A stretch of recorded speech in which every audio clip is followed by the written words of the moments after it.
Well, how does he carry us? Now, look at verse 17. I told you we were going 17 to 20. Here's what it says. When John looks, and when I saw him, I fell at his feet, but he put his right hand on me, saying, don't be afraid. And look what he starts doing. He starts revealing himself through his names. And he said, I am the first and the last. Now look, see the yellow one on that list? That's where we are.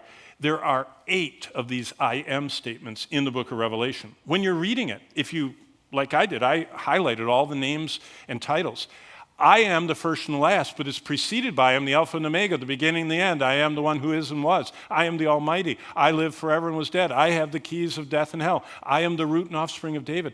Each of those names is Jesus revealing doctrine. Now, we call these doctrines systematic theology. Here they are.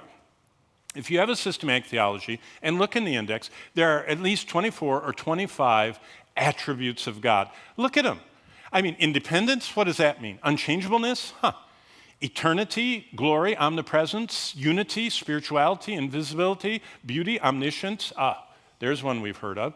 Truthfulness, goodness, love, mercy, grace, patience, holiness, peace, righteousness, justice. Jealousy? That's actually an attribute of God. God said, I am jealous. Especially it says that in the book of James, I'm jealous over you with a godly jealousy. Wrath? Did you know all of these are equal with God? He's not dominated by one more than the other. God is jealous and wrathful and loving and gracious and merciful equally. Freedom, omnipotence, perfection. Okay, it's enough to be confusing, so let's just pick out the easy ones that you've all heard of. Omnipresence, omniscience, love, and omnipotence. How do we apply that to our lives, okay? How do you apply the 4 we all know? Well, it's by learning to trust God with our life's fears and struggles. Why do you think we have problems? Because God wants us to need him. So he allows into our life struggles, problems, and what they become for us are fears. And he always says, fear not. What are some of the things we fear? Financial hits, we lose our money, car accidents or whatever, work accidents.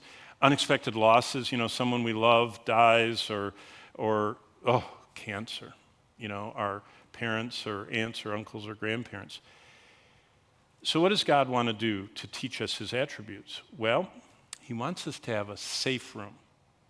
All these missiles coming into Israel, do you know what it said? Israel's built bomb shelters that anybody can get to a bomb shelter in 5 to 10 seconds. Any city of any part of Israel, you have 5 to 10 seconds. There's one near everybody, a safe room. Well, God's made one that's even closer than that. And a safe room is trusting God that nothing accidentally will touch you. How do we do that? Well, number 1, God's omnipotent. You know what that means? He's so powerful, he can stop anyone or anything coming at you. So that's the first brick of his safe room. Second, he's everywhere. So he's always with us. We're not even 5 seconds away from him. He actually knows about it before it happens. He knows the end from the beginning. So God says, you're really safe with me because I'm strong enough to keep it away. I'm actually with you. You can't be alone. I know everything that's coming. And the good news is I love you so much that I won't allow anything to happen that is not good for you.